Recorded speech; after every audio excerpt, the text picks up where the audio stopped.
I would say what is most impressive to me about Montevideo is what is missing.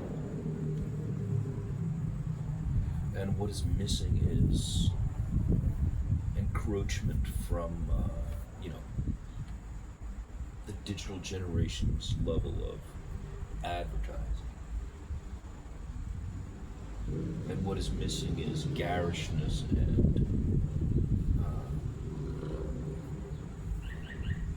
urbanity. But what seems to exist instead is a kind of extremely well kept, orderly, dense, residential area at the mouth of the Rio de la Plata with a simple style that can be admired.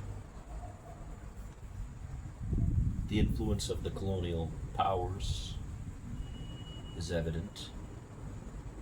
The diversity of trees, for example, just all around me. There's like 50 different species of trees just here where I'm sitting, you know.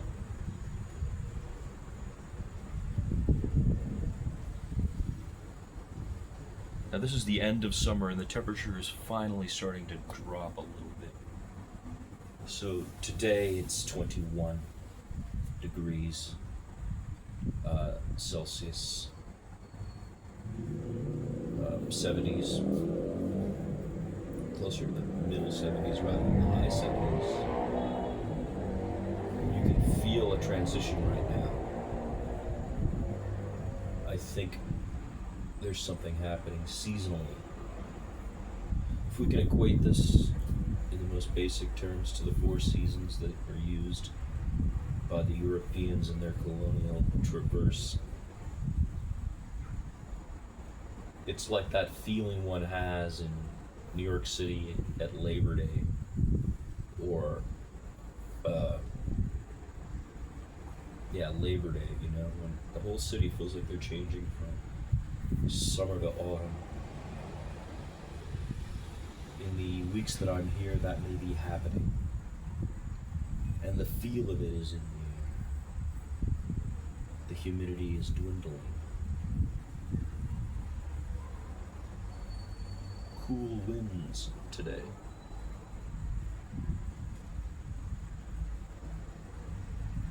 People here are very active, of all ages. On the Rambla on a Saturday, when you see people in their city, I would say the age group of people who are running, I mean very physically running, and or bicycling, was from mid-20s to 60s, maybe 70s. So there's a fitness culture here for sure. It seems to be very physical.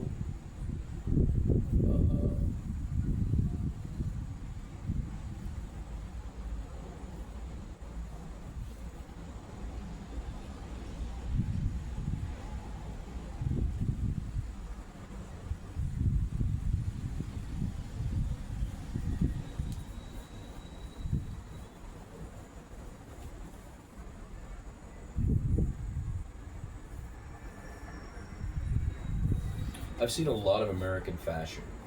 I mean, a lot of Uruguayan people of Montevideo wearing Los Angeles Lakers gear, New York Yankees caps, cities in the United States on them,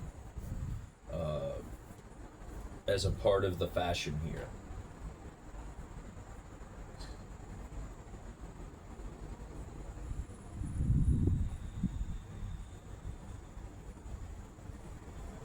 So if I'm in a conservative, relatively wealthy area of the largest city in Uruguay, we could say that there is not a political posture against the United States from the daily clothes I see people wearing. They dress very purposefully like North American culture. fed to them via the mechanism of television, movies, everything, that's been going on. This comparison I've made in other places, but it isn't like that here, I wouldn't say. Here it's more like a connected thing to Miami, Cuba, Puerto Rico. Saw a guy in a Bad Bunny hat yesterday. No, this morning.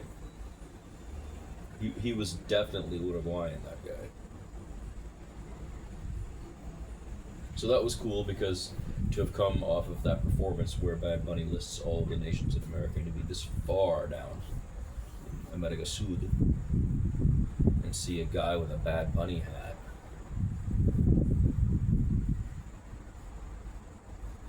There are positives to this, what's happening, but I'm talking a lot about the negatives of what's being erased because nobody's doing that. And so the fear is that if I just join in, be happy with it, and go along, it's fundamentally unjust, is what it is. It's accepting a depth of racism, a colonial sensibility that says I'm not pretty because I'm a brown Indian, so I'm not attractive, I'm not handsome. Beauty is a fairness, and skin and hair of a certain type and fitness of a certain way. There are going to be so many of us still.